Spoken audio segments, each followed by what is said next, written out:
This is Hemant. And Jessica. And you're listening to the Friendly Atheist Podcast. Please go to patreon.com/Friendly Atheist Podcast to support this show. Get your ad-free bonus episodes and all of us on video, Yay. Which is what you want. I'm wearing my Halloween. It's a Halloween episode. Spooky. Yes. My shirt says girls will be girls, and it's got witches on it. Aww. And because it's spooky, we've got a spooky candle behind us. So when this place burns down, you will get to see it on video if you are a Patreon subscriber. Ooh, behold an ordinary candle.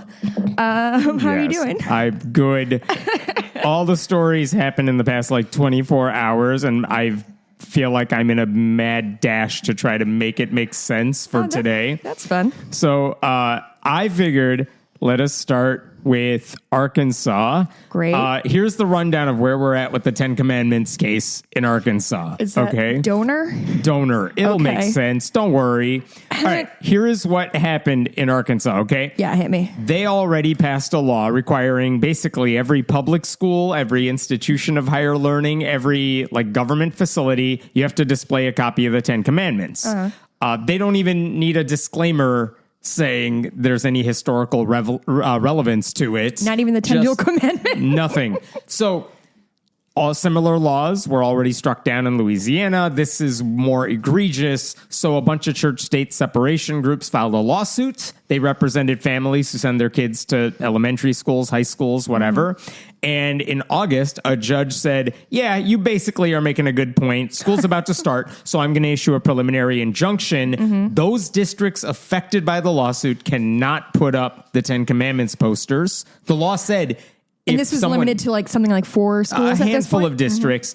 The judge said, the law said, if anyone donates the posters to you, you got to put them up, or you can get them on your own. But the judge said, doesn't matter. These districts cannot do it. I will get back to you later with my final decision, but it's got to be more thoughtful, so I need some time. Okay, fine.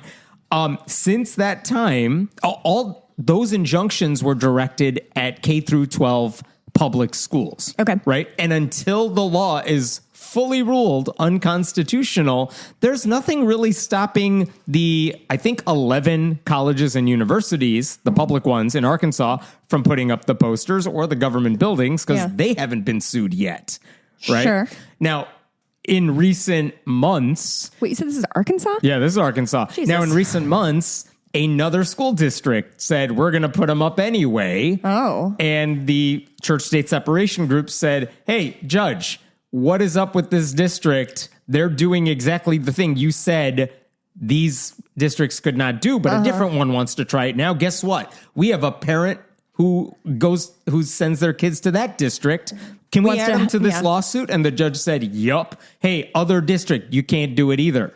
Guess what? This week happened again. Different school district tried it. The church-state separation group said, hey, judge, it happened again. The judge said, fine, that district too, you can't do it. Okay, so whack-a-mole right now. Yeah, this seems like a really inefficient way to run a state. But that's it. It's all applied to K-12 schools. Okay.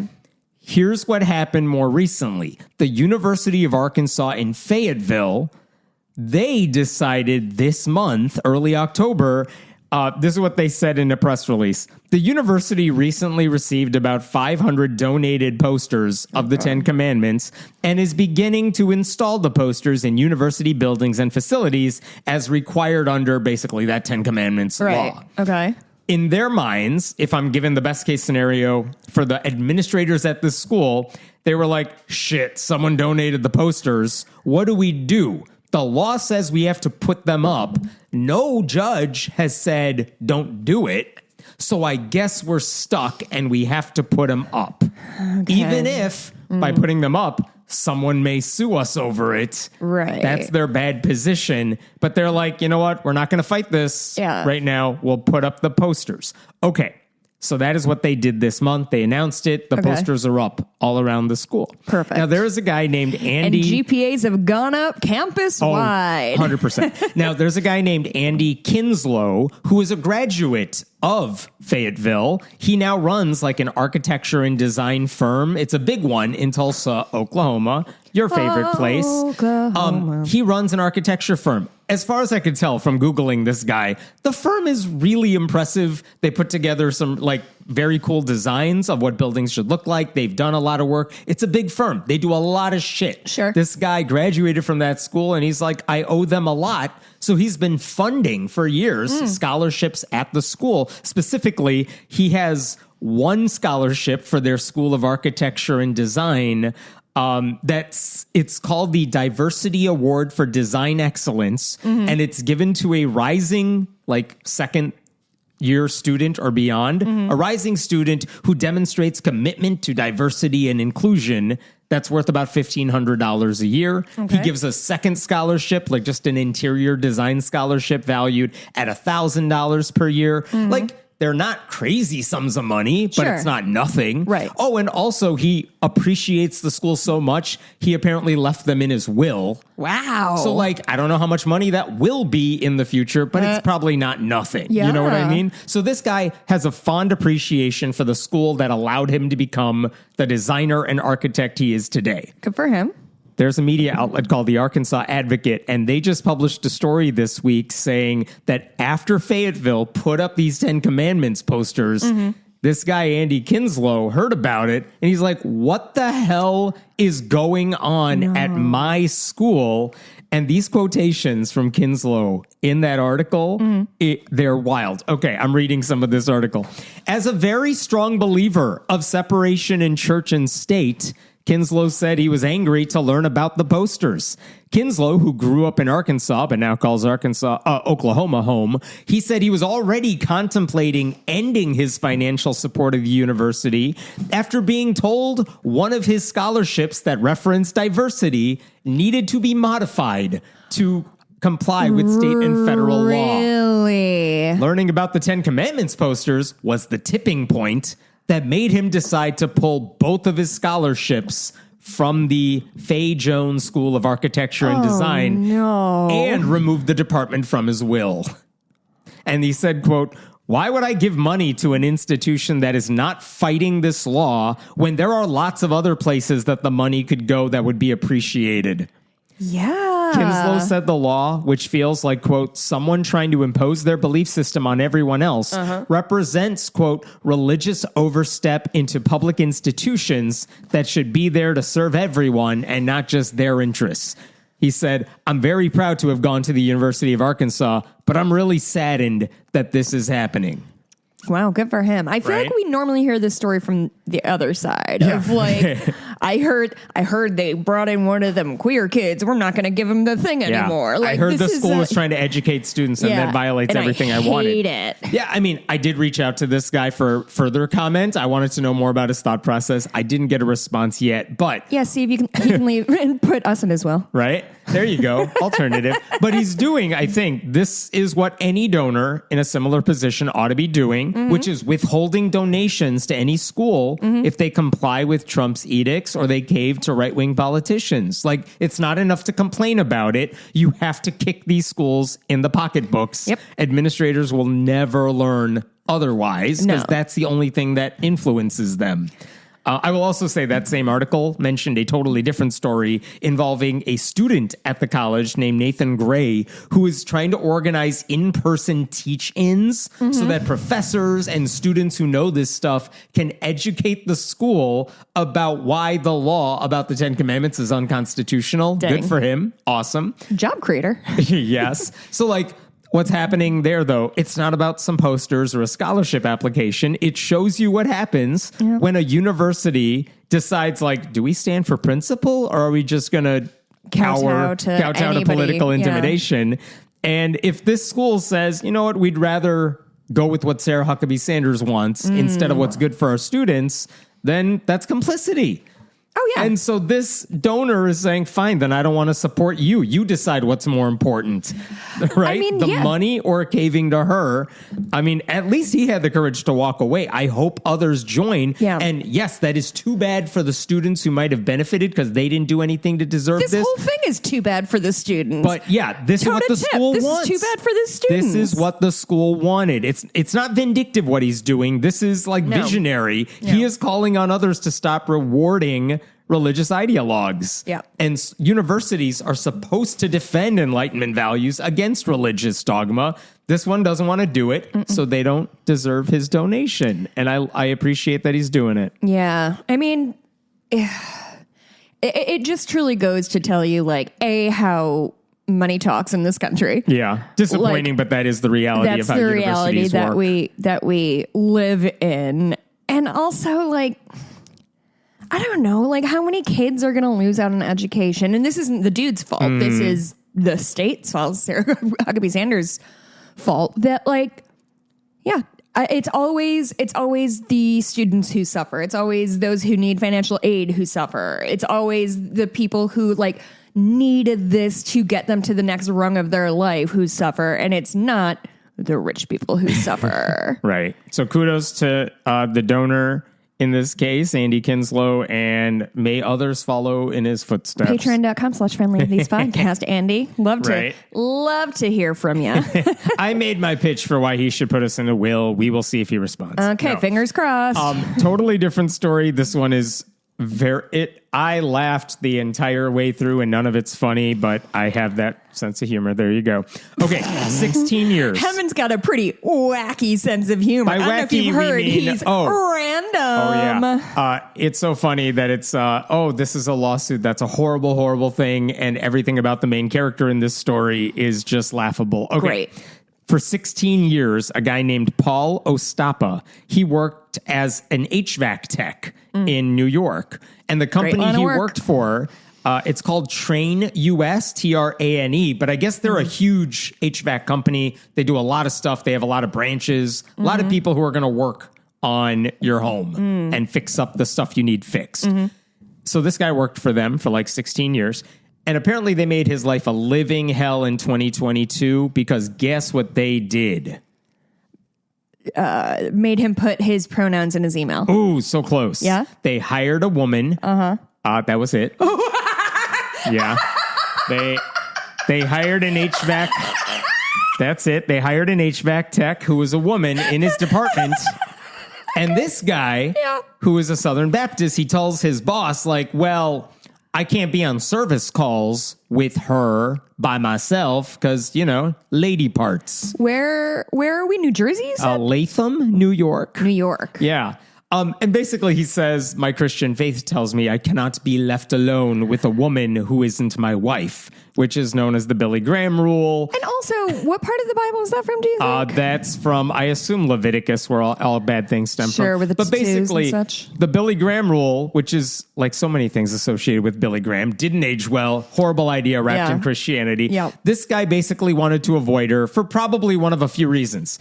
The optics would be bad. Yeah, the optics would be bad if someone saw them working together, or because it could lead to infidelity, or because he wanted to avoid any false allegations from I don't know who. He did not give a damn what his religion would mean for his new colleague, who might now miss out on opportunities that he would have been given, or what it would mean for the company, because now they got to work around his ridiculous limitation. So we need 3 or 4 people to work on a project. Fine. Oh, we only need 2 people for this project. Sorry, woman. You're not allowed to do this one because we're sending this guy, right? So he's treating a professional relationship like it's a personal one, implying that like the possibility of something sexual happening. Is he married? I assume yes. The possibility of sex, or at least the way it might look to outsiders who just assume the sex. Like, he wants a reasonable accommodation, he says, to avoid that scenario. I think a lot about how miserable these people's lives must be. Because, like, I've been married for 10 years now. And Mikey has, I don't want to tell tales out of school, but he has some female friends. What? Whom he talks to. What? And has a friendship with. This is insane. And I just cannot believe, I cannot imagine living a life where, like, I am on pins and needles wondering if my husband is going to cheat on me with just like a person who was put in his car. Like, right. What? And the stories we hear about the Billy Graham rule are, I mean, we've talked about this. There was it was Mike pastor, Pence was when it kind of came to the forefront. This, which means you can't be a woman in a high position in that White House because there's a possibility you might have to talk to the vice president. All by yourself. There were pastors who said there was a woman who had to, like, it was dark. We were working at like Christian summer camp, but I can't drive her to her cabin by myself. So have fun walking the 1.5 miles to your cabin. Wouldn't want that to happen. Anyway, so this dude, Ostapa, he raises his concern. He's about to email his manager his concern. All of a sudden, manager walks by. So he's like, forget my email. Hey, boss. He says, I can't meet with woman. She has lady parts. So we don't have paper trails? Is that what you're saying? Basically. And the manager basically laughs off the request, basically saying, my dude, you don't need to worry about anything. She's a lesbian. Like, I promise you, nothing weird is going to happen here. Color me shocked that the HVAC lady is a lesbian. Right. But sometimes stereotypes are real. Basically, Ostapa says to the manager, no, it doesn't matter. Here's what he said. His presence alone with a woman carries with it the appearance of evil from which he is to abstain. What? And wait, what? Yes. What? His body is evil? I'm quoting this dude. Can you start again? His presence alone with a woman who's not his wife carries with it the appearance of evil from which he is to abstain. The appearance of evil. Yes, and he further explained that the purpose of this teaching, the Billy Graham rule, is to protect his reputation by insulating himself against false accusations, which I hate to burst this guy's bubble. His reputation in the company, I guarantee you, is very bad because everyone makes fun of him when he's out of the room. Yeah, obviously. In any case, he never really explained why he couldn't just be a goddamn professional and complete his job with a colleague like normal people would. Yeah. But the manager basically like, whatever, dude. All right. I've had to go on work trips with male colleagues by myself. Yes. Like, what is this man talking about? Anyway, the manager tells Ostapa, yeah, we'll accommodate your weird little request, whatever. And it's probably not a big deal for the manager to say that because there were over a dozen HVAC people in their unit. And I guess like around 30 in the company, that branch they worked at all together. All men? And they're all men and they have this one woman. So like adjusting the schedule so you don't have to be alone with her, probably not a big deal. Okay. Yeah, but also, why are we bending over backwards? Because this man is afraid of boobies. I'm sure the manager's like, yeah, I mean, you're not asking me to do anything that it's not hard for me to do it. So whatever, if it makes my employee happy, whatever, I don't care. And again, I want to stress, he was going to write the email like, boss, I want this. Yeah. But they didn't do that because the boss was right there. So they had a verbal conversation. There's no paperwork. Okay. About 3 months later, Ostapa was assigned to do a job with the woman folk and another male colleague. And her vagina? And her vagina and another man. And he's like, that's fine. They go to do this job. But then I guess the other male colleague had to leave early for some reason. And that required Ostapa to put on his big boy pants and like finish the job with this woman and her vagina next to him. There you go. This is like that puzzle where it's like a fox, a chicken, and some corn have to go across a river, but you can't leave the fox and the chicken together or the chicken and the corn together. That's what they're asking this man to. This manager of an HVAC company. Not the manager. New York. He's an employee. No. Well, they're asking the manager to do that. You solve this problem for exactly. me. So, okay. So whatever. He finished the job. They finished the job. No problems. Anyway, later on, this Christian guy says, that caused me great inner conflict and emotional turmoil. Yes. So anyway, a couple months after that, this guy's doing a solo job for the company. Is that code for masturbating? I don't even know where you're going with that. I understood nothing. Said solo job, and I said, is that code for masturbating? It was pretty funny, actually. I'm sure. If you think about it. So he was told, he's then called while he's on the job, hey, buddy, we're sending a colleague to you tomorrow to finish up the job with you, and it's going to be the woman.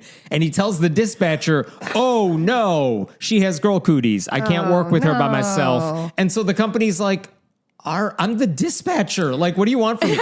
All right, I guess I'll send someone else. But in the process, The dispatcher also reported that to HR. HR pulls this guy aside and they say, we're putting you on administrative leave. And then like days later, they fire this dude. This is October of 2022. Okay. They fired this guy. The official reason? Insubordination. Sure. They said, presumably because he's not working with another colleague. Because he's refusing to work with one of his coworkers. Now, Ostapa tells HR and whoever is firing him, like, but the manager approved my accommodation. The HR person says it didn't go through the proper channels. So yeah, what are you talking about? So anyway, Ostapa then files a complaint with the Equal Employment Opportunity Commission, basically the government. The irony. I know. He files a complaint with the EEOC saying, I'm being discriminated against because of my religion. The company responds by saying, no, you were fired for being reasons. a D-bag. And in any case, it took a long time, but the EEOC has now responded and saying, we're not investigating this anymore. You're welcome to do whatever the hell you want. Yeah. You could file a lawsuit if you want. Yeah. But like, we're not doing anything more. We got other things we got to deal with. Whatever. We have real life shit to do. This isn't an issue for us. Okay. We're the New York State Employment Opportunity. I think this is the federal one. Yeah. We have other shit on our plate right now, sir. Government shut down. We can't investigate this. I don't know what the deal is. But so now, this month, he filed a federal lawsuit. Perfect. And he's represented by Liberty Counsel, the right-wing group that represents Kim Davis, Kentucky clerk. I think you said King Davis, and I was like, who's King Davis? Kim Davis, the bigoted Christian clerk. And her tall hair. Liberty Counsel basically says the company violated the Civil Rights Act by not accommodating his faith-based request, which was reasonable. Is that in the Civil Rights Act? That you can't discriminate on the basis of religion. And this is his sincerely held religious belief. And this is what they say in their lawsuit.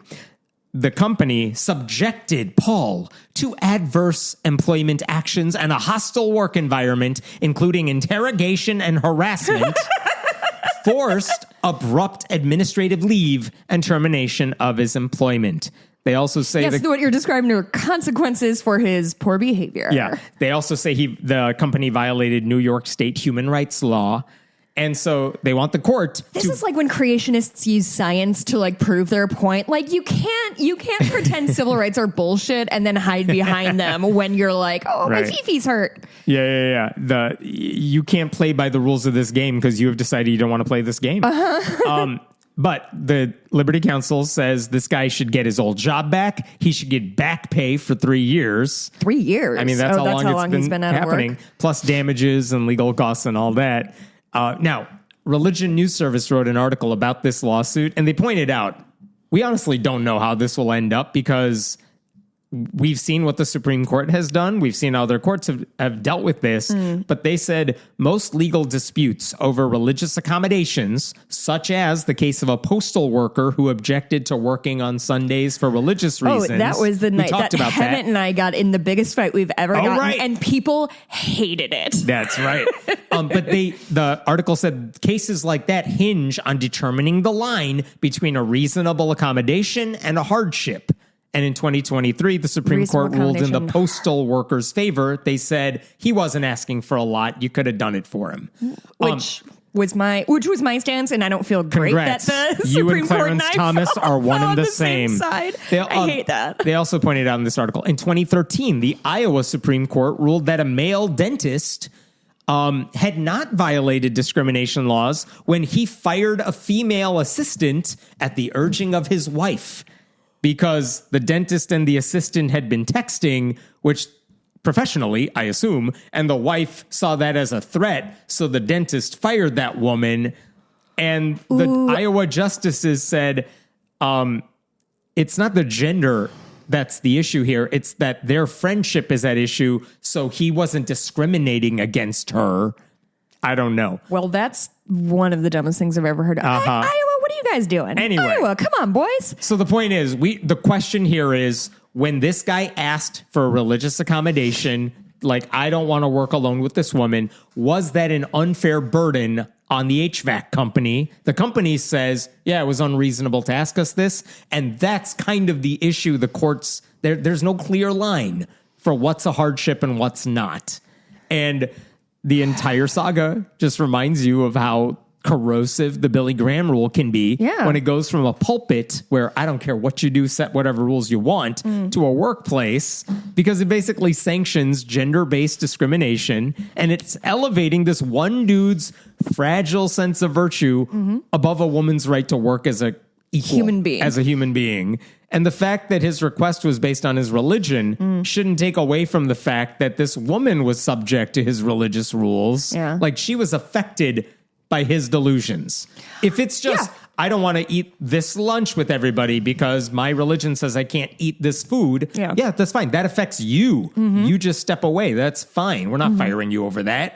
But when he says, I have a religious rule, you can't do certain jobs because I'm assigned to them. Yeah. Like, now that's arguably seen as unreasonable. I mean, this harkens back to, I feel like this was a huge story, a lot of like, there was a swath of like Hasidic Jews asking to be reseated on planes because they were sitting next to women. I can't sit by myself next to a woman who's not my wife. And companies are like, well, then buy a different seat. And they're like, that's discriminating against me. I wish I think I intimidate men regularly. I wish I could intimidate men into quitting their jobs more. I mean, because this feels like something I could use my power for good. You know what I mean? Like, okay, wait, this HVAC guy. Yeah. Assuming he does residential shit.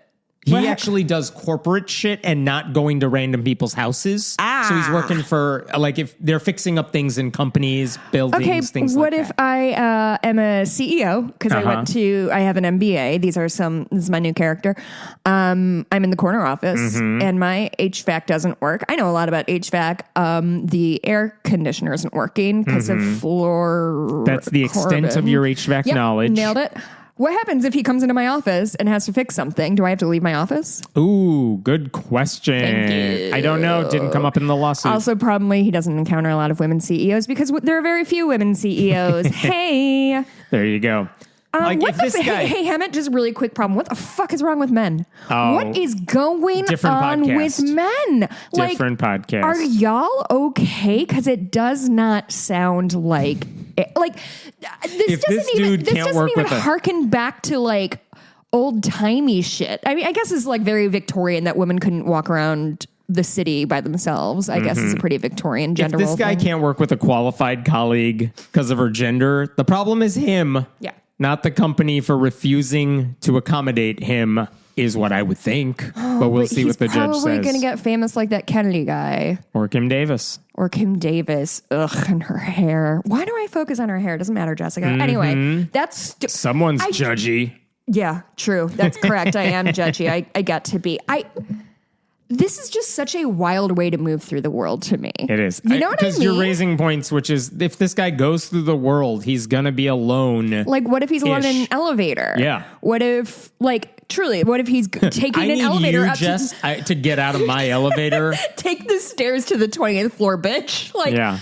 It just is such a, like, such a delicate way to have to move through the world of, like, I'm just imagining him like peeping around corners and being like, oh, there's a girl, I can't go in. Like, what happens if he goes in what happens if he's in a restaurant and there's only one bartender and she's female? What happens if he's in a coffee shop and there's one barista and she's female? What happens if he goes to a toll booth and she's like, I hate to break it to you. She touched my hand while handing me my change. First of all, that dated me in such a real way. When's the last time you saw a toll booth? We are 73 years old. Gang, I gotta tell you, toll booths were terrible, but there is nothing so satisfying as hawking that change into the basket. It's the only human contact some people had. I'm going to jump to a different story altogether. Oh my God, fucking This idiots. is actually a big deal, but again, it's disturbing and funny because this is one of those stories where Jessica sees the headline and is like, we're covering this, right? And I had to look at it and I'm like, then I look through it. I'm like, shit. Yes, we are. Yeah. All right. Okay. Here's the backstory this is like here. Twice in 3 weeks that I've brought in. And it's, guys, I want to be very clear. It's me sending him stupid memes that I think. And then me doing the work. Yes. Well, I assume you're already aware of it. And I assume you're going to get my jokes. And sometimes he doesn't. I was not aware of that particular story. And then I realized, this is what some people have been talking about. What was anyway, here's the backstory. In 2003, you got to go back this far. There's the Episcopal Church in the United States. That's the official name. It was a community meme, and I love community. There you go. In 2003, the Episcopal Church in the United States, their official name, they elected an openly gay bishop. Like, this was big deal at the time. Like, what? You're letting a gay be one of our leaders? Those are almost as bad as the women folk. I know. So it was a big deal. 2003, and a lot of conservatives in the Episcopal Church were furious. And like 6 years later, 2009, the Episcopal Church said, any ordained position in our church, not just that one dude, any ordained position, bishop, something lower, it's open to openly gay and lesbian people as well. Okay. Also, if you're a bishop and you feel comfortable blessing same-sex marriages, go do it. We don't care. Cool. So they're coming up to date to, 1992? Something like that. And again, all of this infuriated a lot of conservatives in the church. And specifically, it's the 2003, you ordained a gay bishop. That's the tipping point for a lot of these people. So a lot of them left the denomination entirely. They said, we're forming a new church. We'll call it Episcopal 2. No, they called it the Anglican Church of North America, the ACNA.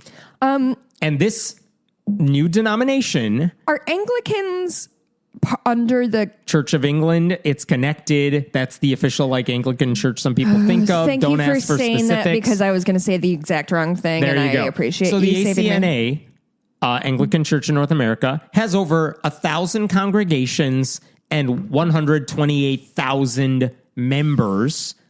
That's the newer group, the anti-gay group. Now, compare that to the Episcopal Church in the United States, which has about 1.5 million still. It's still big, but a good chunk of them have left and gone to this pro-bigotry ACNA. Why are they doing it? Because they are the moral purists, and they are not allowing the gays to hold positions of leadership. That's what you got to know about this. So the ACNA, these are people who wanted to maintain their moral purity. They thought the Episcopal Church in the United States was not doing it. And that's kind of where they've been for the past several years. Now, the reason I need to tell you all that is because the leader of the ACNA is like the archbishop, kind of the pope of the ACNA. Okay. The archbishop. They are now on their third archbishop, and his name is Steve Wood. And it is funny to me that the leader of this, the Pope of the Steve Wood Anglican Church in North America is a guy named Steve. But this is the dude who's in the news because it's me, Steve. Last week, I loved Henry VIII. I feel like that's offensive, and I don't know why. It's not. I was just using it as an excuse to talk about why the Anglican Church was founded by Henry VIII, and therefore I think anybody pretending that they have the moral high ground out of the Anglican Church is funny to me because I studied history. Clearly. So anyway, Steve, the Washington Post last week, they exposed a lot of allegations that have been made against both Steve and another one of his high-ranking colleagues. And some of these are very serious and some of them are just funny. Brian? Close. We'll get there. But here's what's going on. Steve Wood, he's 62 years old. He was accused before he was archbishop, he was just a guy running a church, right? The former children's ministry director of that church, she says, before this guy was made the archbishop, he, quote, he was putting his hand against the back of her head, trying to kiss her in his office. What? This is April of 2024, recently. And the incident occurred about 2 months before he was elected archbishop. And basically, church leaders, if you want to file a complaint against this guy, because what he did is icky, but it's not criminal. Correct. It's inappropriate, but he hasn't broken any laws. But the question is not, should this guy be legally punished? The question is can this guy do the job? Yeah. And so in order to file a complaint, a formal complaint with the church, you need people who are in positions of authority and lay people who just belong to the church. They can join too, but they got to file a formal complaint. This is called a presentment. You got to go through the church paperwork. And the Washington Post, when they make up words for things. They made up their word. Presentment? The presentment. That's stupid. And the Washington Post obtained a copy of the presentment. And basically what it says is that this woman has accused him of, yes, inappropriate conduct in their office when they were alone together, because this guy was not following the Billy Graham rule. And also, she accused him of giving her thousands of dollars in payments from like the church bank account. What? Why? Maybe to shut her up, maybe to keep her quiet. Like he's pulling petty cash out of the drawer and just like shoving it in her pocket. Cool. Regular cool and shit. This guy was the leader of St. Andrew's Church in Charleston, South Carolina. And he was nothing bad happens in South Carolina. He is still technically the leader of that church and a bishop who oversees a diocese with over 40 churches across the South. Okay. He was already in a position of leadership. Right. That's why he even had the chance to become archbishop. Okay. And according to the woman who said this, who made these allegations, quote, I was devastated when he became archbishop. It was the responsibility of the bishops to vet him, and they failed at it horribly. Now, I just want the truth to come out so other people don't get hurt and that the church is held accountable. So, yeah, that's the issue. That's why her testimony in front of church leaders led to this presentment within the church. And the church's reaction to that presentment, again, they handed this formal paperwork to the church leaders and they said, we're going to need you to sign this again, all of you, the dozen priests who signed off on this and the parishioners who were like, we're witnesses and she told us about this. We need you to sign it again under penalty of perjury. And they were like a notary? Basically, it's threatening them with religious punishment as a way to try to get them to back off. Have you ever read Hitchhiker's Guide to the Galaxy? I have not, actually. Really? It's very good. Yeah. I really enjoyed the movie. I'm not sure how well it holds up. But one of the premise is that the Earth is going to get blown up for this highway that is going through our solar system. And it is supposed to be, it's also a metaphor because the guy's house is being knocked down. Get it? Yes, right. But anyway, so he's like trying to like file the correct paperwork to keep his his planet from getting blown up. And there's this guy who's like, he's just like this big lumpy alien.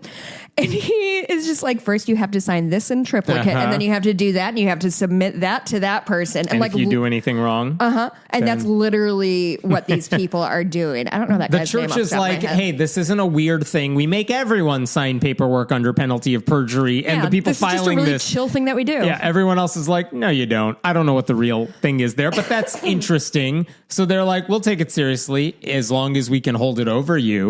But that's just one of the allegations. Another allegation currently roiling this Anglican church involves one of Steve's colleagues, a bishop from the Midwest named Stu.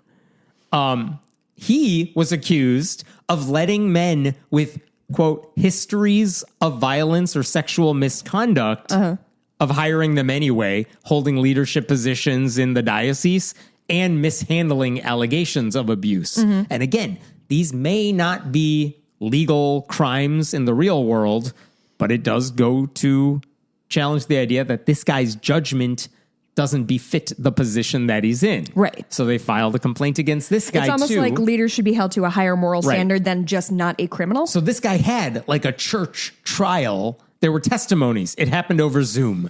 And it finished in mid-October, like a couple weeks ago. Okay. Like, is this guy doing what he's supposed to do? Anything to be in that room. And we will see later this year, like, what the 7-member jury, which is bishops and priests and parishioners, we'll see what they decide. And by the way, when the allegations against that guy first came to light, he told a former archbishop, like the guy preceding Steve, that all of this is happening because, quote, Satan hates us. What? Yeah. Isn't that his only job? Like, isn't that Satan's whole fucking thing is that he hates us? What are you talking about? But wait, there's a third allegation, and this one's back to Steve. Steve has also been accused of stealing his colleagues' sermons and passing them off as his own, and also he's just an asshole to everybody. This is what the presentment apparently said. Wood also faces complaints from priests that he plagiarized sermons and bullied and disparaged church staffers in the years before he became archbishop. They say he violated his ordination vows, committing sexual immorality. I think that's with this woman we already talked about, and bringing scandal and offense upon his office.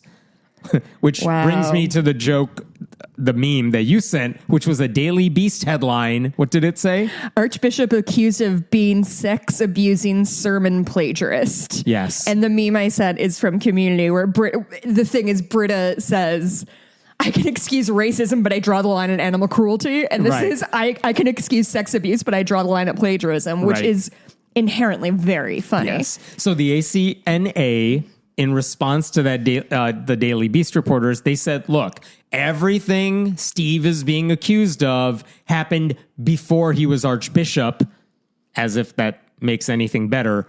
But they're like, but we still take it seriously, because if the timeline is right, that honestly makes their elevation of this dude to be their leader look so much worse, because why didn't they know any of this stuff before they made him his leader, that's their not leader? The cool winning point you think it is, church. Did they not even go through, like, does the 10 Commandments not even function as a checklist before you select an archbishop? Like, which of these have you violated? Yeah, right. Did you not do any background check? But like, did you not talk to this guy's colleagues and say, hey, what do you think of Steve?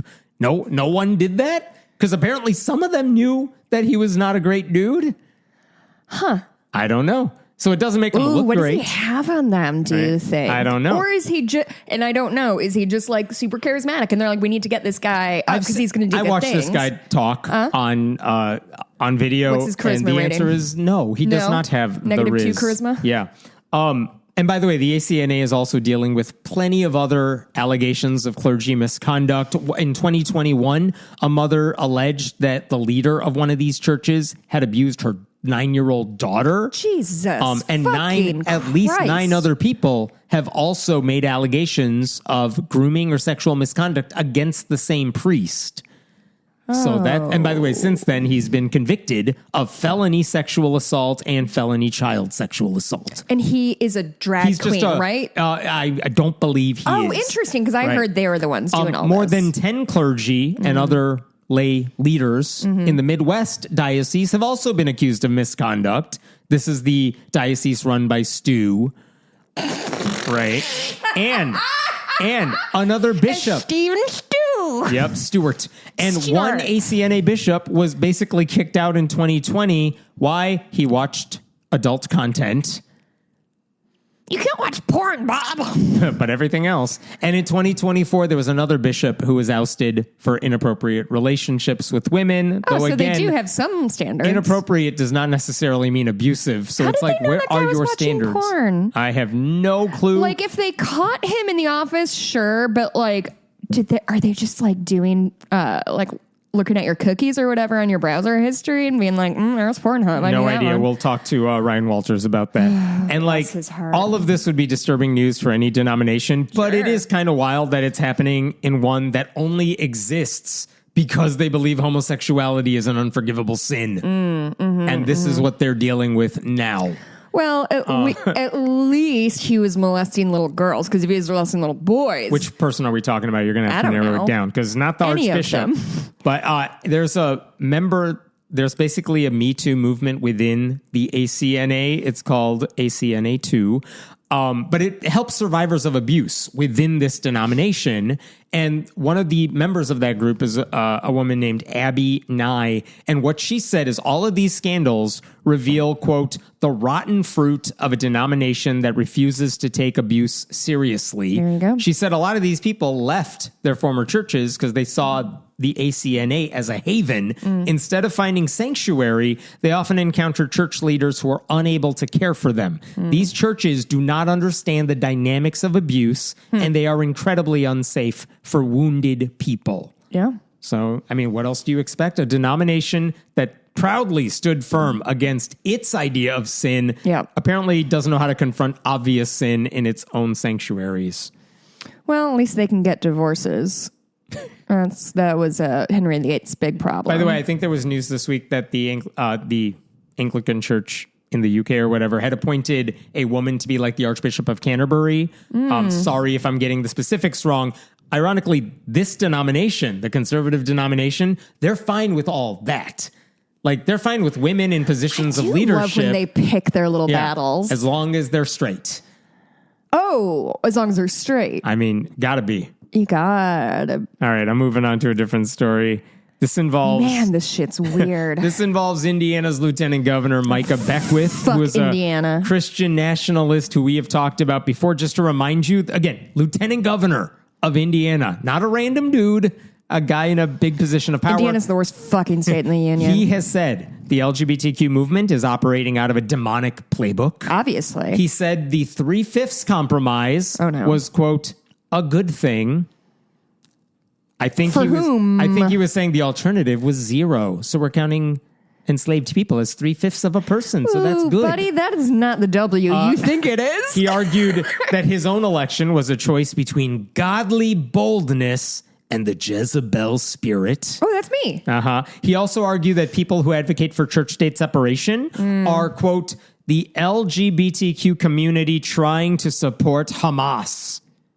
That wasn't okay. Didn't know that, but all right. Hamas is necessarily big about queer LGBTQ people. Yeah. I don't think and they more are. recently, when we talked about this guy last time, he said he was asked about Indiana's anti-abortion laws and how strict they are. And he said, I would be open to making exceptions for victims of child rape. Oh. He said, I would be open to that as long as there's one condition. Somebody watched the it happen. rapist has to be murdered. Because he's pro-life. He's pro-life. Did we talk about that We together? did talk about this. He's pro-life, but as long as someone's dying, he's the okay important thing. with making an exception to abortion. Anyway, this guy was on a podcast recently, and was podcast? Asked. It was not this podcast. It was a podcast that's an anti-immigration podcast called Save Heritage Indiana. Sorry, is immigration such a big deal in Indiana? Crossing the border from Illinois? Yeah, I guess. Anyway, he was asked, how do we prevent people like Zohran Mamdani of New York City or Representative Ilhan Omar, who's also Muslim, how do we stop them from getting elected? Because, the host said, they don't represent American values. Now, why don't they represent American values?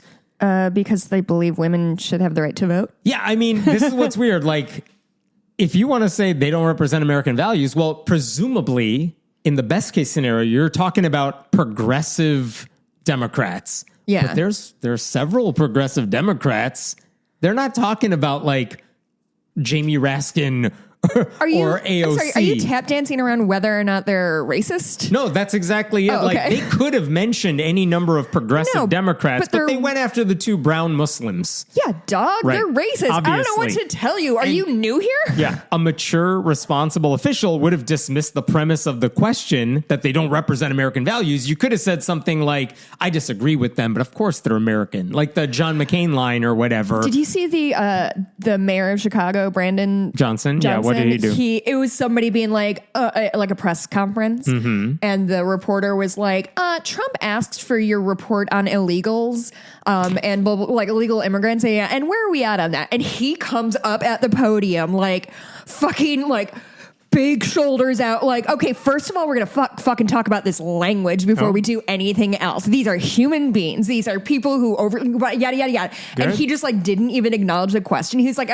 we're gonna start with the correct language, and then maybe we'll move forward. Yeah, that's important. Yeah. Good for him. Language matters, so gang. That's why you shouldn't hire me. What Jessica. did Micah Beckwith say? He said, he didn't question the premise of the question. Obviously. He said, basically, well, we're a Christian nation, so anyone who opposes that is inherently problematic. Let me quote what he actually said. What is the long-standing historical tradition in America? It's Christian values. It was not rooted in Islam. It was not rooted in socialism, it was Marxism. Ruined when we all came over and slaughtered an entire continent of peoples so we could be good Christians. There you go. He said it was rooted in Judeo-Christian ethics and capitalism. So, so when a socialist Marxist, like, I'm quoting here, Mamdani, tries to force his values onto New York, I would say No, you're not welcome to do that because the long-standing historical tradition is constitutional. What you are bringing is something new. You are trying to remove the foundations. These guys haven't been east of fucking Ohio. Like, they give a shit about New York City. Like, that's honestly one of the funny... I'm sure everyone in New York City sitting around, what does the lieutenant governor of Indiana say about us? Indiana, a state we barely know where it is. Like, his bigotry is bad enough, but the casualness with which he just slandered Omar and Mamdani is disturbing and totally normal among Republicans now. Can we talk about how this sort of love-hate relationship that Republicans have with New York? Because it truly is one of those things Any town where black people or also people live, that's not real America. But if you, God forbid, you said, hey, Kansas, that hellhole, they would throw a shit fit. But apparently when you say New York's not real America, that's all fine. But I'm just obsessed with these, like, the people who cling on to September 11th as an excuse for their racism, while also, like, on the other side of that coin would never go to, are like, New York City is terrible. It's full of blacks. It's dangerous. You're going to get mugged just walking down the street.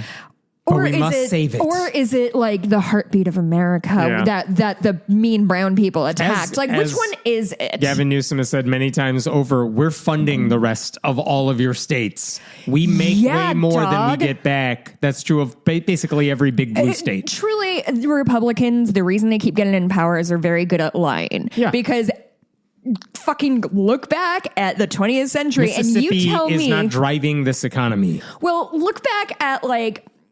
You know, who was in charge right before the 2008 financial crisis? Who was in charge right around COVID? Who was in charge? I mean, this has happened a lot of times with all the bills that Republicans pass. Whatever bad things are going to happen, they time it to happen after an election. So a lot of the bad things in the big, beautiful bill they passed recently, they don't go into effect until after the midterms so that they can blame Democrats for it after that. But like, just to address the stupid things Beckwith said, our historical tradition is not rooted in Christianity. Nope. That's the whole Treaty of Tripoli thing. Genocide, that the U.S. Is not in any sense founded on the Christian religion. And even if some of the founders were Christian, many were not. And the ones who were practiced a very different kind of faith than the one pushed by white evangelicals today. Like, truly, can you imagine fucking George Washington going into a mega church and being like, yeah, this is definitely what I had in mind when I founded this country. And you nailed it, going guys. Back to the heart of what he said. No black people here. What values is Zohran Mamdani forcing onto New York City? His whole campaign is faster buses, more affordable housing, free childcare, human decency, food. Yeah, like somehow his platform, I looked at it, there's nothing about destroying Christianity. And beyond that, he literally cannot force any of those things on the city because he doesn't have the unilateral power to do that. Yeah. The hope is that because he's popular, and as long as he could stay popular, he can kind of push the conversation in that direction. And people realize, hey, politically speaking, these are good things for us. So maybe we should do some of this. And even if he doesn't accomplish everything, if he's moving in that direction, that's a net positive for everybody. Yeah. Like, the city doesn't have to suck. Yeah. And people who live in New York City can and should be proud of what they can do together. Those are his values. Yeah. Those are his values. Apparently that congestion tax or whatever that they put onto Manhattan. Driving in Manhattan. To driving, basically you have to pay a lot more to drive in Manhattan, I think, during certain times. And it's been wonderfully effective. Yeah, which everyone knew before they instituted it. And Kathy Hochul delayed it anyway. Yeah. But it works. It just like things like that are like, oh, no, this is much better. And it's bringing in money to the city. Beckwith said no to Zohran Mamdani, hypothetically. No, you're not welcome to do that because the longstanding historical tradition is constitutional. Actually, he would be welcome to champion all of this stuff because that's how elections work in a democracy. Like, Here's why he's scared. Here's why Beckwith is scared of guys like Mamdani. Because they're popular and have good ideas? Yes, because he's young, he's handsome, he's charismatic. He's a liberal Muslim who's not afraid to challenge conservatives. And by the way, plenty of Democrats who deserve it. Right. And he's really friggin' good at the art of politics. So he's filling arenas for his campaign rallies and getting a lot of popular people to like stump for him. Yeah. And he's exciting a base of voters who feel like politics is a joke right now. Beckwith is this goober who has to go on right-wing podcasts because no one's lining up to listen to what he has to say. Because he has bad ideas. He has nothing new to say. He has power. He has no respect. Now, if Beckwith wants to criticize the feasibility of Mamdani's policy proposals, okay, but that doesn't make his base froth at the mouth because it involves math. But he's going with scary Marxist Muslim. Sure. That's what his voters understand. Wow, that is really interesting that they're, I don't know, if somebody's really popular, they're mad about it. By the way, with the charisma thing, I hate Donald Trump. Donald Trump is good at the art of politicking for his base. J.D. Vance is famously not. Yeah. That's why he's not the heir apparent to Trump. Yeah. Because, he's not going to fill rallies. No one cares about that guy. Right. No matter how hard he tries. He's not going to be Trump. I think you kind of hit the nail on the head when you said they have power, but they don't have respect. Yeah. Because I think a lot of these people are truly seeking out this sort of validation, the respect that they feel like they are owed. And they think, I'm the lieutenant governor. Yeah, and I'm Ryan Walters. I run education. If I keep climbing the ladder, people are going to finally respect me. But it turns out just being in a position does not demand respect. Being a respectable person, bringing interesting ideas, not just being the latest white guy in the news. Right. I really would love to know if Ryan Walters, who, by the way, I do still follow, and what's he been up to? The anti-union, teachers union stuff. He's just tweeting. Is he kind of gone underground? Just tweeting. Because he has no power anymore. And I wonder if he realizes, you understand, no one else cares about you now, and they're ignoring you. Yeah. Because you're a cookie cutter conservative at this point. We don't have to listen to you now. I don't know if he's figured that out yet. I don't think I think he mistook all of the headline grabbing shit because he was so stupid. Yeah. He mistook that for popularity, and he was laying down tracks, but he wasn't. He was just the person who happened to be in position to cause the most trouble. Right. And now that he's not there, he is replaceable. So when Beckwith says people like Mamdani don't represent American values, what is he actually saying? He's saying millions of Americans don't count,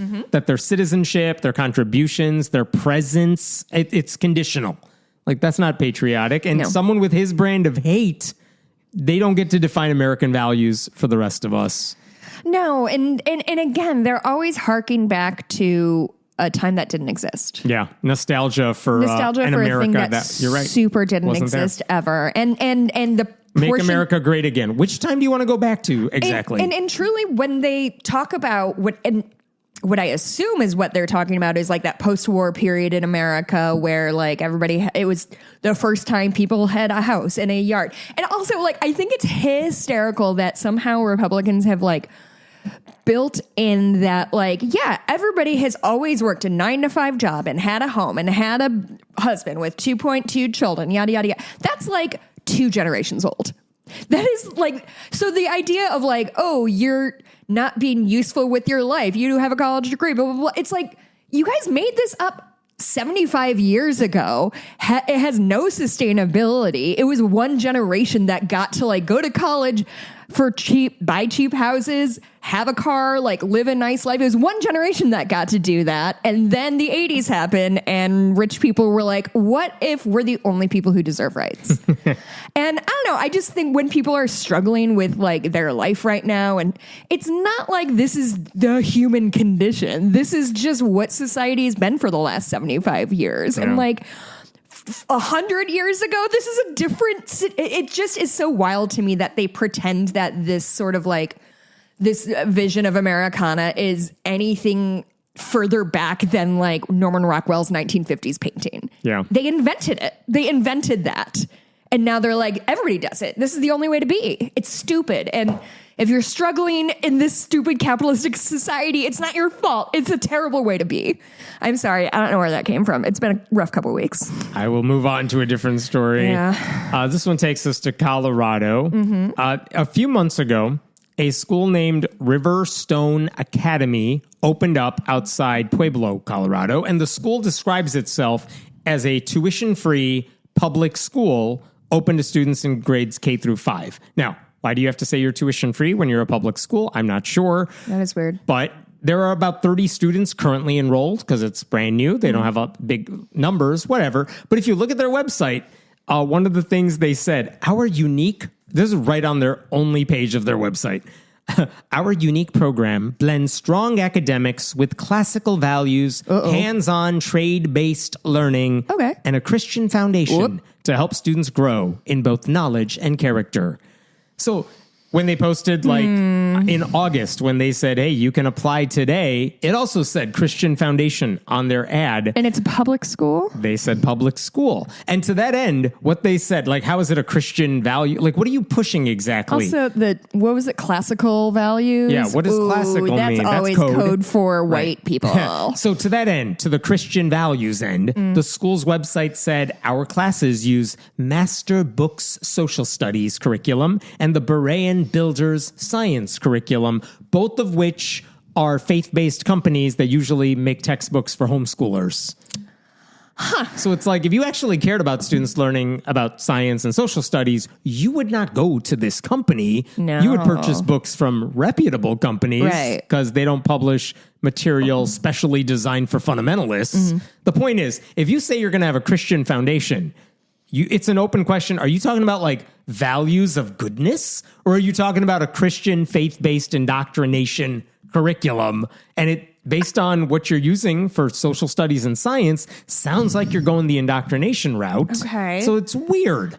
And This doesn't make sense. And you're public? School. What's going on here? Now, the school is managed by something called the Education Re-Envisioned BOCES, and I don't know the pronunciation of it, but that's a board of cooperative educational services. Bocce, yeah. Basically, Colorado has 21 of these BOCES or whatever that help public school districts with specific needs. Like, we need special ed teachers. We need to handle this stuff. We're going to outsource it to a group that specializes in that. Sure. And that's why, and so they said, hey, you're one of this Education Re-Envisioned one. You work with public school districts. We need help doing some stuff. You take care of it. Okay. Like, there's nothing legally wrong with anything that happened there. But then the question is, well, then what arrangement does this organization have with the local public school district called District 49? And there's a news outlet focusing on education called Chalkbeat Colorado. What they found is that when the arrangements were being made between the public school district, 49, and this BOCES thing, there was no reference that they might hire or build or whatever a Christian school. Here's the article. References to the school's Christian character are absent or muted in Riverstone's application materials and contracts. An application for a school code submitted to the state in late June makes no mention of Riverstone's religious nature. It went unmentioned in the agreement approved by the school board in June and the contract between the school and the BOCES approved by the board in August. Riverstone Academy Executive Director Quinn Freiberg said Riverstone wasn't hiding anything, but that the school's religious foundation wasn't a relevant response to questions on some of the documents. I think it would be pretty damn relevant. Yeah.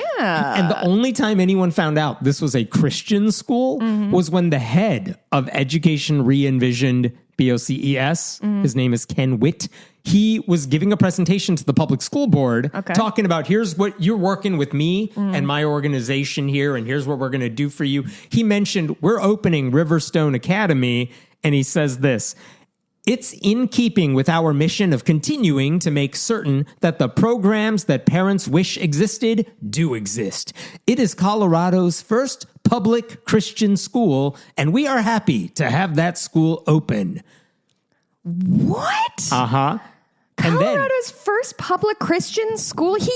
He said that out loud. About? And then he said, basically, there was a Supreme Court ruling a couple years ago, the Espinoza case, that basically said if a state is offering taxpayer-funded vouchers that you can use at private schools, you can't say no to parents using it for religious private schools. Right. That was a Supreme Court case from years ago. Yeah, but that's not this. This guy is saying, I'm quoting again, we are confident that the Espinoza ruling of the Supreme Court says we cannot care when we apply public money to these private educational institutions. We cannot care whether they're religiously affiliated or not. And so we don't. And we are delighted to see this school open. And we will continue to move forward with innovative, exceptional educational programs throughout Colorado. So he's basically saying, sure, we can open up this private Christian, public Christian school, because the Supreme Court says it's cool, which is not what that case was all about. No, but these people have really never been known for their grasp of legal theory. Yeah. By the way, one of the school board members is like, wait a minute, I have questions. This is board member Mike Heil. He said, eroding that separation of church and state is very concerning. And for us to be a partner in that does not sit well with me. Yeah. To which board president Lori Thompson responded, just a note of clarification.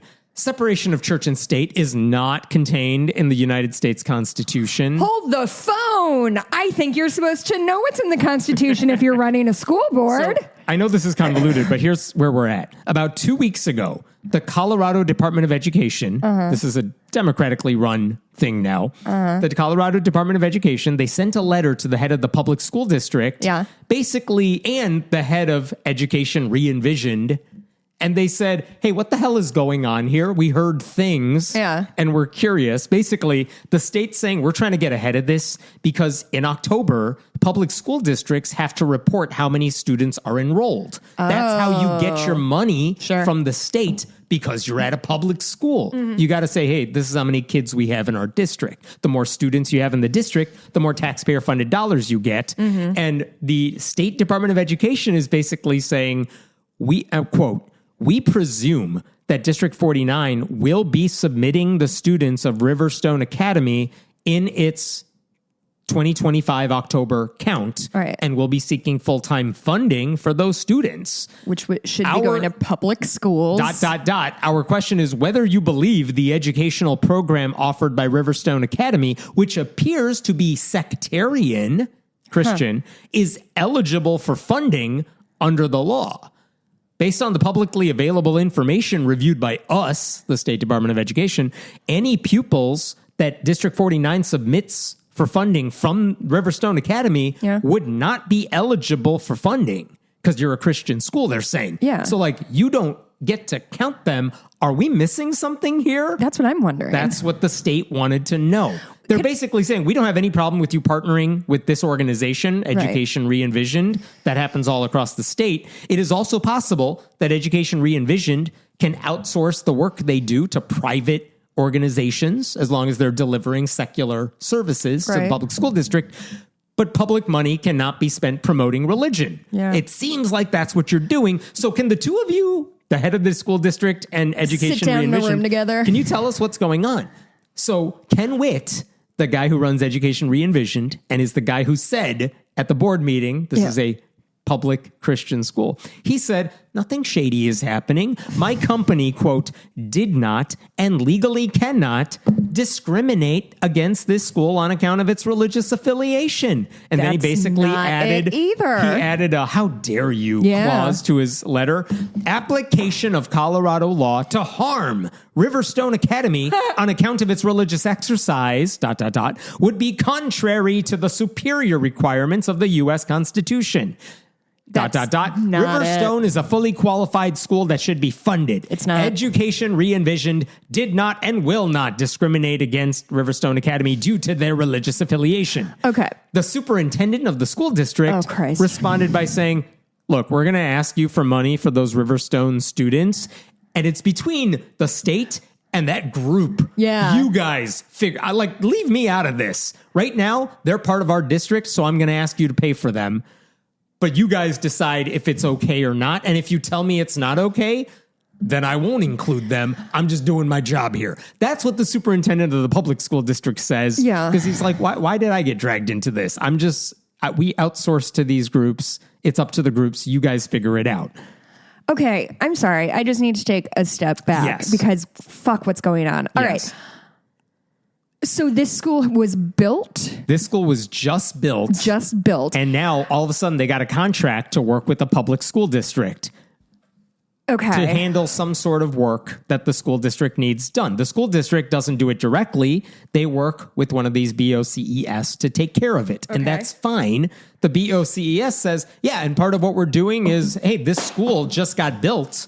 And yeah, it's Christian. And yeah, we're working with them to do the work that we do. And BOCES is a subcontract, so it's not a government agency necessarily. There are several of them across the state. They are well known to work with public school districts. Okay. They're not controversial in any sense, but this one happens to be run by this dude. I guess I don't understand how it was a surprise to the school that it was going to, like, don't they, like, if I'm building a school, isn't the city going to be like, hey, Jess, what's going to happen in this school? The question is, it's not a taxpayer-funded school. It's like basically someone built it. So it's a private school. But it's not private. They're saying it's a public school. So We're it's just a private school on all actual reasonable levels. It's sure a private seems like school. it, but you don't pay tuition to go there. Calling it a public Christian school. Pretty much. It's very weird. It is very confusing. And now the Freedom from Religion has sent its own letter to the school district, the public school district, saying, stop funding Riverstone Academy. Right. And what they're saying is the districts, like, they're not letting the superintendent get away with this. They're saying the district's actions signal an undeniable preference for Christianity over all other religions and non-religion. Additionally, the district is providing religious instruction to students. FFRF pointed out the Espinoza case you all cited has nothing to do with what's going on here. Vouchers, rather. And so that's where they're at. We're waiting for the state's going to have to say something is wrong here, and they're going to have to take action, because it looks like they were just saying, can you clarify? Maybe we misheard you. Maybe you messed up in how you described the school. And the guy running this BOCES is like, no, I didn't screw up. This is exactly what it is. So now the state's Department of Education needs to figure out what they want to do. Boy, oh boy. Right? Now, interestingly enough, when I was reading articles about all this, they did not mention much about the guy running the BOCES. His name is Ken Witt. They didn't say much about his background. But let me tell you some of his background. He used to be the superintendent of the Woodland Park School District, but he resigned earlier this year after a bunch of irrelevant controversies. But he resigned. He was under attack for a lot of stuff, so he left, presumably to take this job now. And his first order of business is to start working with this Christian school. Wow. What's Woodland Park? Woodland Park is the city where there is a mega church run by a guy named Andrew Womack. And Andrew Womack is one of those Christian nationalists who wants to take over the entire city with his church to the point where they can basically elect their own as school board members and city council members. And he has done that, and the city has suffered because of it. Well, no, they can't suffer because Christians. Ken Witt has worked hand in hand with Andrew Womack and has appeared at his events. Before that job, Ken Witt, in 2015, he was working for the Jefferson County School Board, but he was on the board, and voters voted to kick him off the board because he and the other conservatives on there tried to impose a more patriotic curriculum and change how teachers got paid, and they were not having it in that community. Oh, so yeah, definitely teachers are the ones we should fuck with. So basically, this dude is a right-wing activist. He has been for over a decade in public life, and so, of course, in his new job, he's immediately trying to pull this bullshit. So right now, this is not a paperwork error. This is not bureaucratic misunderstanding. It is calculated. And remember in Oklahoma where Ryan Walters tried to fund a Catholic charter school. Yes. And it didn't work. The state Supreme Court said you cannot have taxpayer money go into a private Catholic How many times school. did they take a run at the court system with that particular argument? It went was up to the U.S. Supreme Court. It went up to the U.S. Supreme Court. And everybody was like, no, dog. They voted 4-4 on whether they should take up the case only because Amy Coney Barrett, for some reason, abstained. Said, I'm recusing myself from this case. And because they didn't have a majority, the original decision stayed, and that's why there is no publicly funded Catholic charter school. But now in Colorado, it looks like this dude has figured out a new way to get a taxpayer-funded Christian school, and now it's up to Colorado to stop it from going into effect. Otherwise, you could fully expect this would be the new path Christian nationalists this take. guy's like a fucking cartoon villain. They're it's like all cartoon villains. Like he drove to the school in the middle of the night and added like a big cross and paint on it. Like, it's Christian now, motherfuckers. Right.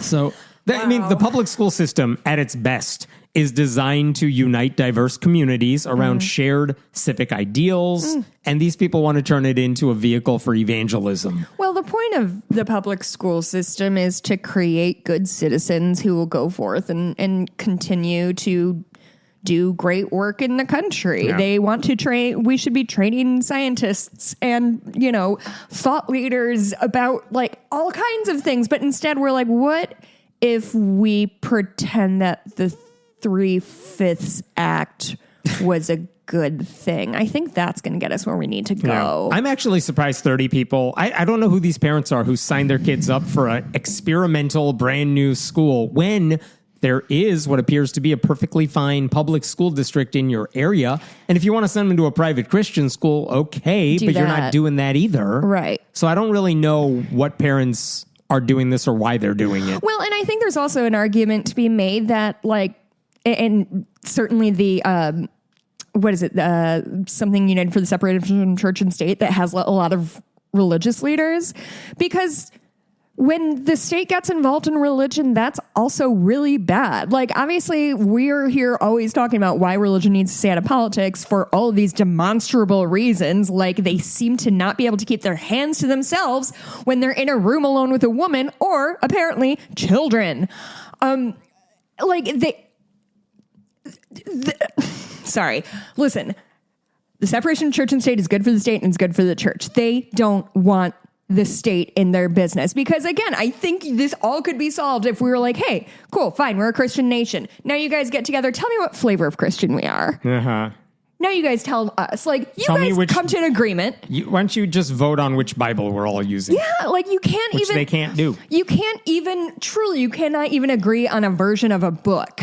And yet you're trying to like implement your special reading of things. That's the other thing is like everybody thinks that they're like a soothsayer and they're like, oh, I know what the Bible really says. And it's like, well, no, even if you did interpret it magically, what you're doing is interpreting like 400-year-old translations at best. It's a game of telephone. All right, I'm jumping to one more story at least here that I want to make sure I get to. There's a Christian nationalist who is connected to Secretary of Defense Pete Hegseth. Secretary of War Pete Hegseth. And this guy is urging Christians to stop acting like slavery itself is a bad thing because, quote, it is not inherently evil to own another human being. Well, that's maybe the worst take I've ever heard. Hold on, let me think about it. Think about that one. What it's not inherently bad to own another human being. Yeah. Why? If you do it well, it's fine, he says. Why?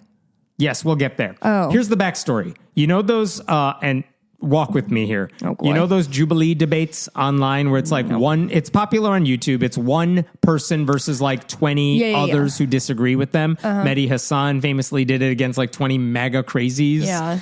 Well, there is a right-wing commentator, Allie Beth Stuckey, who wrote a book saying empathy is dumb. That's her thing. Cool. Anyway, she was in one of those videos. It was her against like 20 progressive Christians. Oh, Jesus Christ. Now, basically, she's very adamant that her interpretation of the Bible is correct, and that's why she's a conservative. So one of her progressive Christian opponents said, how are you so damn certain your beliefs are accurate? After all, there were Christians in the past who thought slavery was just, and they were wrong, right? So, like, why are you so sure you are right with the positions you hold now? She kind of ignored that particular question and said, well, the anti-slavery movement was also motivated and led by Christians who were inspired by that very same Bible. Okay, so you're proving you're proving our point that the Bible is gobbledygook that can be interpreted to fit any position. But then later on, again, someone else came to the table and he's like, just straight up, hey, is slavery wrong? She said, yes, of course. He followed up with, Well, do you agree with John MacArthur's statements when he says that slavery can be great if you have the right master? To which she says, I'm paraphrasing, I don't think he actually said that. Whoop. But also she added, and I do quote, I condemn all dehumanization and all objectification of people who are all made in the image of God. I don't think she knows what those words mean. No person should be owned. Okay, wow. Fine. Searing hot take. Big hot take, right. But okay, she says she's against slavery. Of course it's bad. Fine. Just for the record, what did John MacArthur, who is a pastor who recently died, here's what he actually said about this topic. In 2012, there was a YouTube video. It went viral. He said, it's a little strange that we have such an aversion to slavery because historically there have been abuses. But ... But he said, there have been abuses in marriage. We don't have an aversion to marriage, particularly because there have been abuses. Counterpoint, a lot of women have an aversion to marriage for those exact reasons. He said there are parents who abuse their children. We don't have an aversion to having children because some parents have been abusive. See previous answer. To throw out slavery as a concept simply because there have been abuses, I think, is to miss the point. There can also be benefits. Like what? For many people. Poor people, perhaps people who are not educated, perhaps people who had no other opportunity, working for a gentle, caring, loving master was the best of all possible worlds. So we have to go back and take a more honest look at slavery and understand that God has, in a sense, legitimized it when it's handled correctly. Slavery is not objectionable if you have the right master. It is the perfect scenario. Okay, first of all, he quoted Candide, and he needs to keep that name out his mouth. Commentary like that, by the way, why people were not sad when this man died. Are you fucking kidding? So, because here's the thing with that stupid, fucking, searingly bad take, is that all of the shit that he is citing, uneducated, unemployed, poor... Maybe. That's all because of capitalism. And it's because of this situation that we set up. Maybe that if they weren't slaves, they could earn money. Could have done a lot of things. And build personal wealth. Right. Like, truly, one of the great insidious things that America did in the 20th century wasn't just to, like, fuck up everything they could for black people, but it was keeping them away from being able to build generational wealth, keeping them away from buying houses and property. And so this guy is just like, yeah, that's fine with me. That's fine that we are going to condemn a whole group of people to millennia of slavery because we can't be bothered to, like, be equitable about who gets to eat food or not. Like, I don't think so, guys. So that's what John MacArthur said years ago. That is what and he's the Genius Grant guy, right? The opposite of. And this is what the progressive Christian debating Allie Beth Stuckey was like. He said that. Is slavery okay, given what he said? And she's like, he didn't say that. But of course slavery is wrong. And so the point is, she admitted slavery is bad. Wow. That should not be a controversial position, but and there you go. And that's on tape, too. She can't deny that. Now, that commentary from Stuckey, where she's like, I don't think he said that, but look, of course it's wrong. That commentary infuriated this Christian nationalist named Joshua Hames. Hames co-hosts a podcast with a guy named Brooks Pottinger, and those two worked at a far-right church called Pilgrim Hill Reformed Fellowship out in Nashville, Tennessee. Basically, Hames, the host, he used to be a pastoral intern at this church run by Brooks Pottinger. A pastoral intern. Whatever, intern. The church is affiliated with Douglas Wilson, who is a Christian nationalist based in Moscow, Idaho. And Pete Hegseth is in all this because he's a member of that particular church, the one in Nashville, Tennessee, that Joshua Hames used to be an intern at is still in the same circles with, right? Yeah. So there's our circle of connectivity here. So Hegseth appeared on Joshua Hames' podcast like last year before he was secretary of whatever you want to call it now. Sure. He appeared there for 6 hours where the men discussed their theology. I bet it was really interesting. And they said a lot of new things and didn't just regurgitate the same bullshit over and over. More recently, Joshua Hames by himself was talking about the Stuckey video and the debate she had with those 20 progressive Christians. And he's saying she's on the wrong side of the slavery issue because he takes John MacArthur's position that there's nothing wrong with owning someone as long as you do it the right way. Here's what he said. Are these people out of their fucking He minds? said, the institution of slavery is not inherently evil. It's not inherently evil to own another human being. It is very important that every Christian affirm what I just said. Not only should they affirm it, every Christian in today's society should be able to defend what I just said. What? Yeah, we must. This is still Hames. We must also acknowledge that men like our founders, men like Jonathan Edwards, the preacher, who owned slaves, right? Who owned slaves, could in fact treat their slaves the way the Bible tells them to treat their slaves, and that they were not living in grave sin. He added, do not condemn our forefathers who may have been treating their slaves biblically, ... And anyone who is actually engaged in real abuse... Oh, I'm sorry. He said, in fact, it's like 2% of the Americans actually owned slaves. And anyone who actually engaged in real abuse, we condemn that. We condemn treating other image bearers as subhuman. That's evil. That's image bad. Bearers? That's not good. You're in the image of God. Oh. Yeah, like that's bad. That's not good. We can condemn that, okay? But we cannot condemn the entire institution of slavery outright. We just cannot do that because the Bible does not do that. Now, Unquote Joshua Hames. I thought their in vitro fertilization thing was going to be the most cuckoo bananas crazy pants thing I've ever heard Christians take a stand on. But nope, they're taking a stance on isn't that good bad, slavery. actually, is maybe the wild... Are they just running as far as they can to the right to see like who's going to stop them? And no one's stopping them. And nobody's stopping them? That is what is going on in the right-wing ecosystem. Also, I just read... Like they're literally openly talking now. Not, hey, let me interview you because I think you're crazy. Let's talk about... No, they're literally inviting white supremacists onto podcasts tell me now. more about how black people don't feel pain in the same way white people do, which is a real thing that the medical system actually thought until super recently. I'm sure we'll get into Groypers very soon. Anyway, wow. This is not a tough moral dilemma. No. Like it's slavery.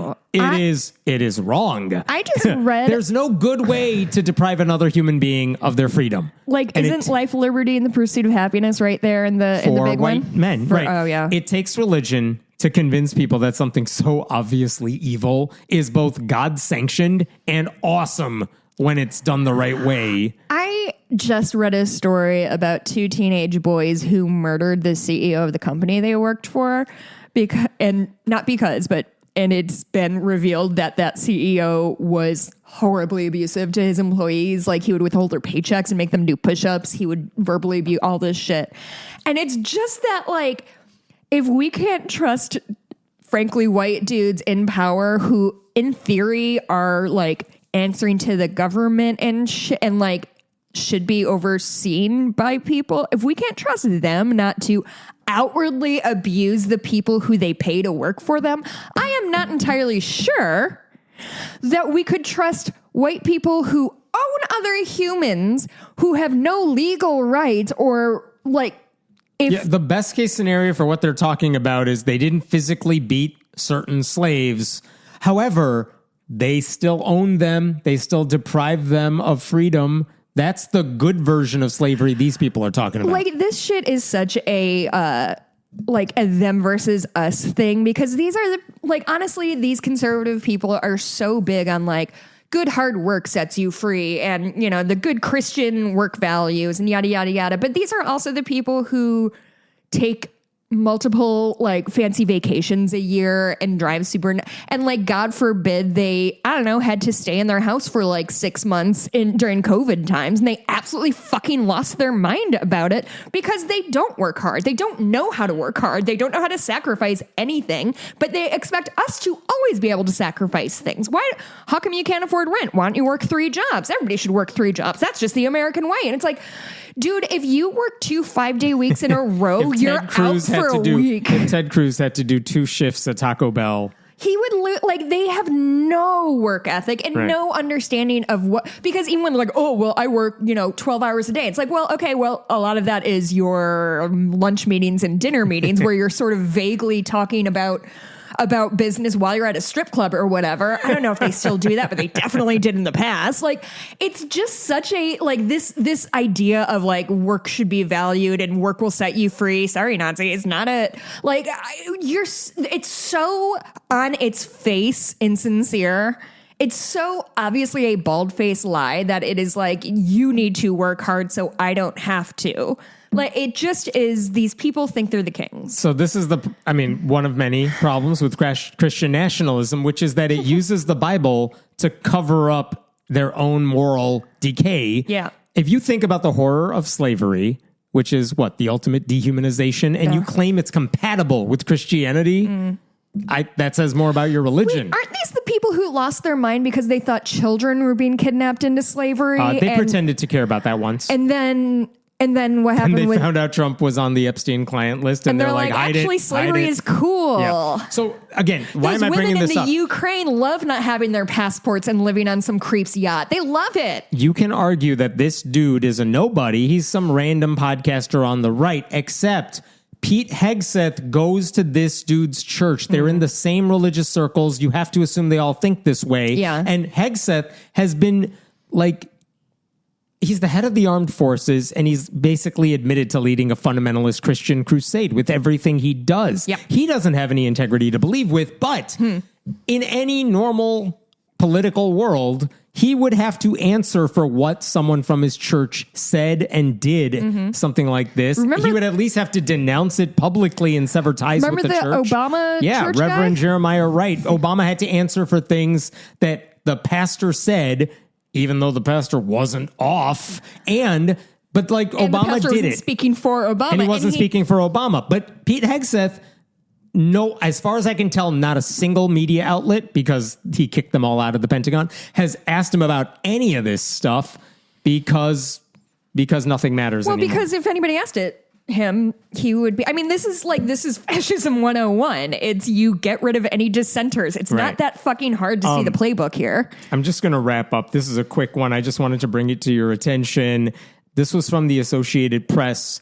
Basically, we are watching a full-scale assault on science itself from the Republican administration, because they're not just going after abortion or something. They're undermining the infrastructure that makes scientific research and education possible. And the thing is, when the federal government says we're going to do that, state legislatures are following suit. Of course, because nobody has a fucking spine. So the Associated Press reporters, Michelle Smith and Laura Unger, they published a report recently where they basically tracked state-level anti-science bills stemming from what the federal government's doing.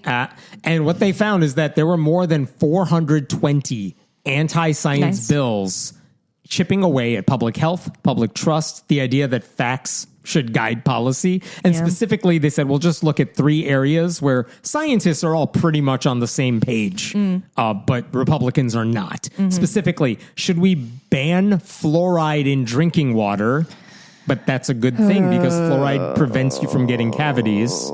My friends, when they moved to Portland, they're like, my dentist was like, you need to put more fluoride in your water because their teeth got bad. So Republicans have basically said, fluoride, that's an unpronounceable word we can't spell, and you don't want chemicals in your drinking water, so we'll ban it.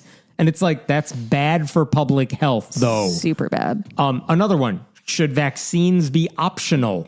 Which is what Republicans have done in those states. Are they trying to kill people? Yes. Like, is that... They don't... No, I think people at the top, they are fully aware. I mean, Donald Trump had his physical exam like last week. Oh, you mean the most perfect physical exam of all time? Right. He got vaccine boosters.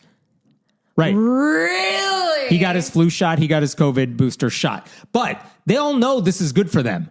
But they're like, but our base doesn't like it, so we'll succumb to measles. Whatever. It's what we need. That's our base. Who is it who is just talking about, like, I remember getting the measles when I was little and you were sick for a couple days and then you were fine. And it's like, A, you were thinking of chicken pox. And B, like, not everybody was fine. Right. And also it was miserable. Maybe we don't have to go through that. So fluoride bills, vaccine bills, and promoting raw milk which spreads foodborne illnesses because the milk is not pasteurized. Has anybody died from that? I don't know yet, but RFK Jr. has very much promoted the idea of drinking raw milk, which is stupid. That you get, listeria? So what all of these bills have in common is experts are like, no, we already know what the healthier, safer, evidence-backed option is. We've done the studies. This is not in dispute.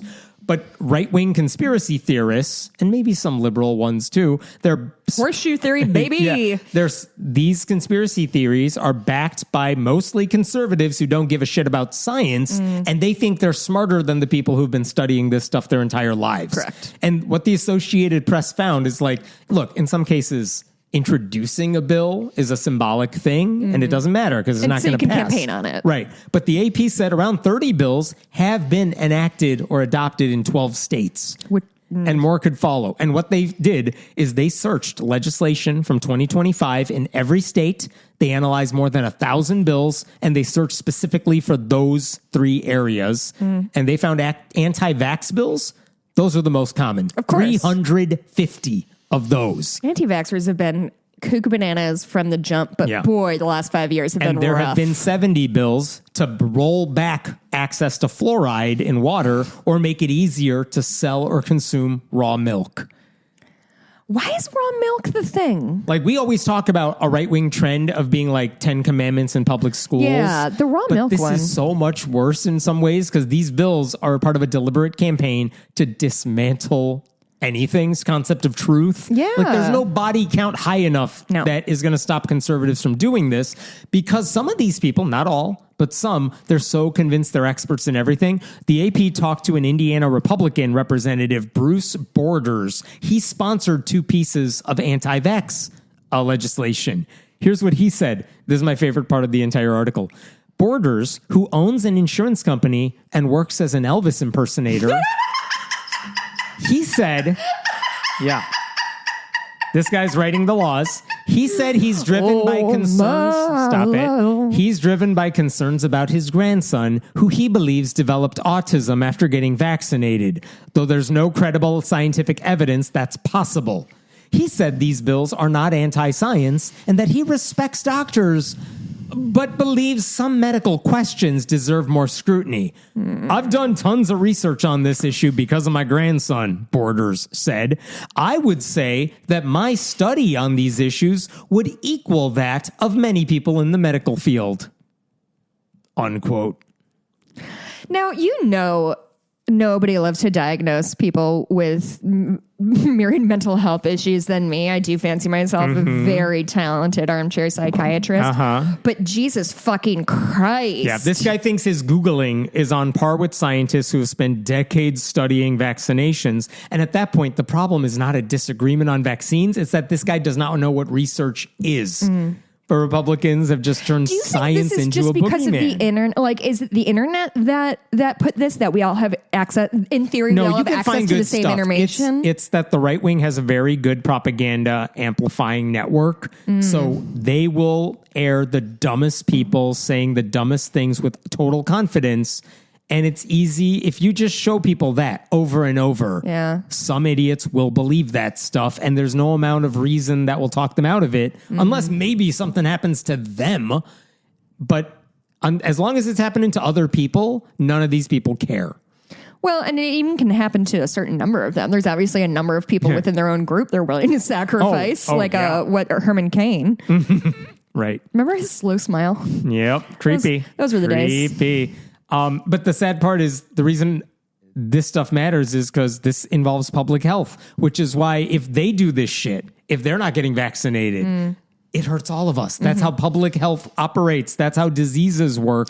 Like that was also true during COVID. And somehow the Trump administration got vaccines developed and the Biden administration made sure people got them. Yeah. We are now at the point where if COVID happened today, we would be even more screwed given the backlash to vaccines, the distrust of government, and the incompetence of those in leadership positions, because they would not do Operation Warp Speed now, because that would be giving money to pharmaceutical companies to develop vaccines, And which they can't their be seen base to do that. would not have. So like voting Republicans out, that's important, sufficient, but it's not enough. It's necessary, but it's not sufficient. Like a lot of the damage cannot be undone. That's the point. The damage is done already. And the people who study public health know that. Yeah. Like you are hurting our future. Oh yeah, I work for the American Medical, I freelance for the American Medical Association. Like these are the things people are.